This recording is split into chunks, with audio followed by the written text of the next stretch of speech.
आज हम देखेंगे कि गुडविल की जर्नल एंट्री कैसे होती है जब एक पार्टनर रिटायर होता है। ठीक है, अब मान लो 3 पार्टनर्स हैं। ठीक है, 3 पार्टनर्स हैं और फर्म की गुडविल जो है उन्होंने दे रखी है 36,000। ठीक है, अब क्वेश्चन हमारे पास ये आता है कि गुडविल है क्या। आप लोगों का क्वेश्चन हो सकता है कि गुडविल क्या चीज है। मान लो आपके पड़ोस में 2 शॉप्स हैं। ठीक है, एक है 10 साल पुरानी और एक अभी आज ही नई खुली है। तो दोनों में से कौन सी शॉप की सेल जो है वो ज्यादा होगी?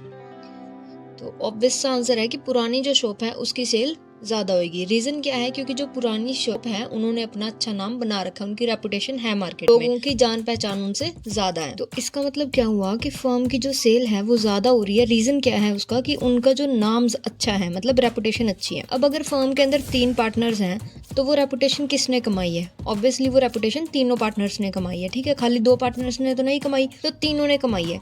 तो अब अगर एक पार्टनर उनको छोड़ के जा रहा है तो वो बोलेगा नहीं कि इस फर्म को, नाम तो क्योंकि फर्म का बन गया ना, लोगों की जानकारी तो होगी ना उससे, तो पार्टनर बोलेगा नहीं कि अगर इसकी जानकारी बनाने में मैंने तुम्हारी हेल्प करी है और मेरे जाने के बाद भी तुम्हें इस चीज़ का फ़ायदा तो मिलेगा ना, क्योंकि लोग तो जानने लग गए अब, है ना। तो परचेज तो करेंगे ना उनकी शॉप से सामान, तो यानी कि उनको तो बेनिफिट मिलेगा जो बच गए पार्टनर्स। तो इसलिए वो जो पार्टनर जा रहा है वो बोलेगा कि मुझे मेरा हिस्सा दे दो, ये जो मैंने नाम कमाया है ना फर्म के अंदर उसमें से मुझे भी कुछ हिस्सा दो। मेरे जाने की वजह से जो तुम्हें गेन हो रहा है ना, जो मैं सेक्रीफाइस कर रहा हूँ, वो मुझे दो। अब अगर हम अपने क्वेश्चन में देखें तो फर्म की जो गुडविल है वो 36,000 है। जब वो पार्टनर छोड़ के जा रहा है उस टाइम पे फर्म की गुडविल जो निकाली है हमने वो निकाली है 36,000। तो अब उसके जाने के बाद ये दोनों पार्टनर्स जो हैं ये आपस में बात करते हैं कि इसके जाने के बाद जो है हम प्रॉफिट को बांटेंगे 3:2 रेशियो में। पहले जो है इन तीनों को इक्वल प्रॉफिट मिल रहा था। ठीक है, एक हिस्सा उसको, एक उसको और एक उसको। ठीक है, अब लेकिन जो ये छोड़ के जा रहा है, पहले का अगर हम देखें तो ये अगर कंपनी 90 रुपये कमा रही है तो 30 मिलता था ए को, 30 बी को और 30 सी को। ठीक है, अब अगर ये जा रहा है तो 90 रुपये में से दोनों को कितना कितना मिलेगा? 45 और 45। तो यानी कि जो पार्टनर जा रहा है उसके हिस्से में से 15 रुपये एक को मिल गए और 15 रुपये दूसरे को। पहले इन दोनों को 30-30 मिल रहे थे, अब मिल रहे हैं 45-45, यानी कि 15-15 फालतू मिल रहे हैं ना इनको। तो यानी कि उसके जाने की वजह से उसने 30 रुपये सेक्रीफाइस करा और उस 30 में से 15 इसका गेन हुआ और 15 बी का गेन हुआ।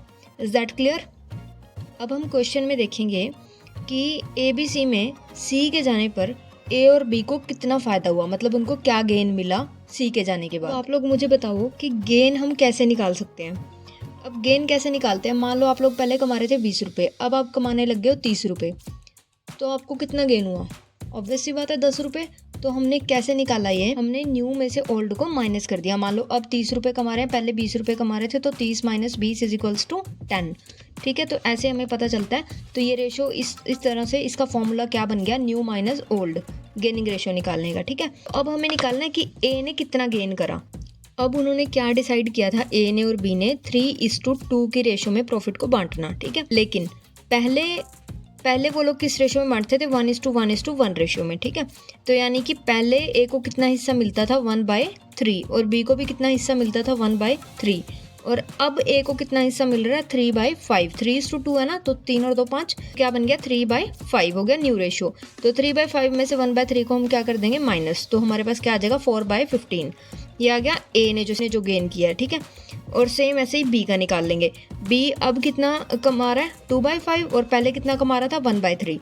न्यू में से ओल्ड को माइनस कर दिया तो बी का कितना आ गया? 1/5। तो बी का गेन है 1/5 और ए का गेन है 4/15। तो इसलिए गेनिंग रेशो क्या बन गई हमारी? 4/15:1/15। इनका एलसीएम लेंगे और आंसर आ गया हमारे पास 4:1। अब फर्म की गुडविल कितनी है हमारे पास? 36,000। अब ये तो पूरी फर्म की है, लेकिन हमें किसका देखना है? सिर्फ उसका हिस्सा। तो यानी कि जो पार्टनर छोड़ के जा रहा है उसका हिस्सा कितना है इसमें? 36,000 में 36,000 × 1/3 = 12,000। तो यानी कि उसका हिस्सा कितना बन गया? 12,000 रुपये। तो अब 12,000, क्योंकि 12,000 वो गुडविल है जो कि सी ने कमाया है फर्म के लिए। अब ए का और बी का क्या फर्ज बनता है कि ये अपना जो शेयर है जो इनको गेन हुआ है सी के जाने की वजह से, वो अपना अपना हिस्सा उसको दें। जिसने ज़्यादा गेन किया है वो ज़्यादा देगा, जिसने कम गेन करा है वो कम देगा। ठीक है, तो 12,000 को ये लोग बांट लेंगे 4:1 रेशो में। तो एज कैपिटल आ गया 9600 और बीज कैपिटल आ गया 2400। तो एंट्री क्या बन गई? As capital account 9600, B's capital account 2400 to C's capital account 12,000। मतलब सी को 12,000 रुपये दिए, ए ने 9600 और बी ने दिए 2400 रुपये। तो इस तरह से फर्म से सी की विदाई हो गई। Okay, thank you so much for watching the video.